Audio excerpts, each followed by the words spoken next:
teacher talking sports, what it does would do how we live. And the Yankees have been in the news cycle quite a bit of recent, and not for good reasons. People want Aaron Boone fired.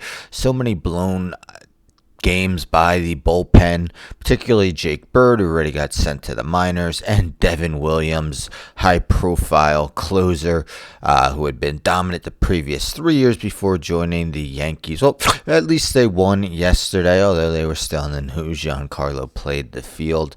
But I feel like maybe a little less talked about has been the struggles of the New York Mets, and it continued on Saturday with their 7-4 loss to the Milwaukee Brewers.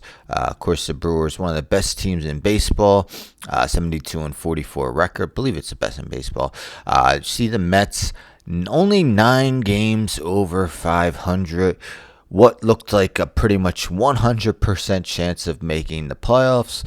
Still likely, but a lot less likely than it was just a couple weeks back. You see that bottom of the 7th, they gave up 4 runs. That included a 2-out William Contreras homer off of Ryan Helsley, who of course was acquired at the trade deadline. The other guys did good, Soto and Rogers, but Ryan Stanek also struggled. And yes, Juan Soto did hit his 28th homer of the year. I think I read that 23 of them or something have been solo homers. That's pretty crazy.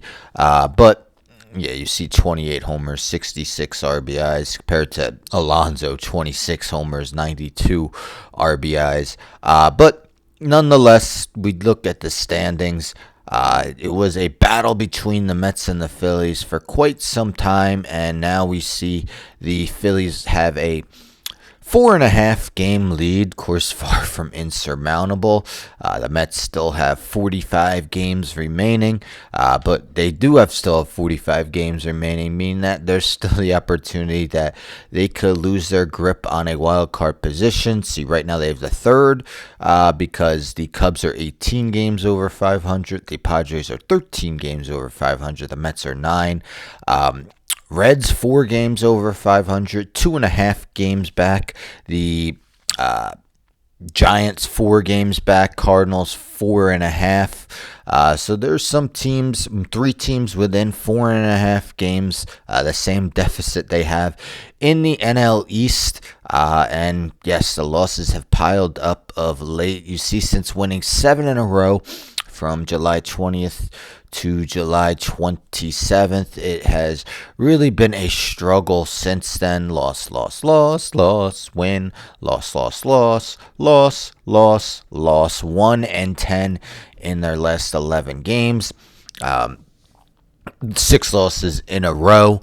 And they've got the Brewers again today. Let's see if they can avoid this sweep. 3 of their next 4 series are against teams out of the NL East picture. The Braves, then they got the Mariners, at the Nationals, at the Braves, then a series against the Phillies. But currently they're struggling. And I mentioned Juan Soto, and it was just a few days back on Wednesday when the Mets were getting no hit, and Juan Soto hit a homer in the 9th inning, smiling, stared at it. And Boomer Esiason had this to say on the radio regarding it. We'll take a listen. There was a chance yesterday that when Juan Soto hit that ball, that he might have been thrown out at first base if it doesn't go out of the building. Because he's low. Yeah, they're gonna show it shortly, but yeah, it was almost robbed, we'll say. Out of the box. Now I don't expect him to sprint to first base. So he's staring at it. But he watched the whole thing, and you see, just missed. It gets out by literally a foot. By a foot, and it's back in. And you know what? And you see there he is, like, walking around the bases kind of cockily, very cocky. Like and he's got a nice smile on his face, like he's laughing. Say not too much, like far from a surefire home run once leaving the bat. I'm sick of it.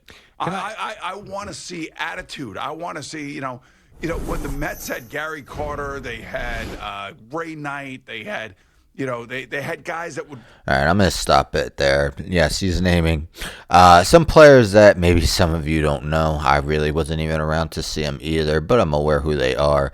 But yeah, I get that you want to see that attitude, but that was quite a long time ago. But yes, Juan Soto, you see just, I guess, smiling, proud of breaking up a no-hitter, even though they were still down 3 runs at the time, and they had been struggling then too. That was their 8th loss in their last 9 games, and now it's 10 of their last 11. So big game today for the Mets. They need to figure it out before they lose complete grip of a wild card spot. Anyhow, don't forget to subscribe. Tell a friend, tell a friend, tell a friend to subscribe. Like the video, share the video, hit the bell for notifications. I'm out.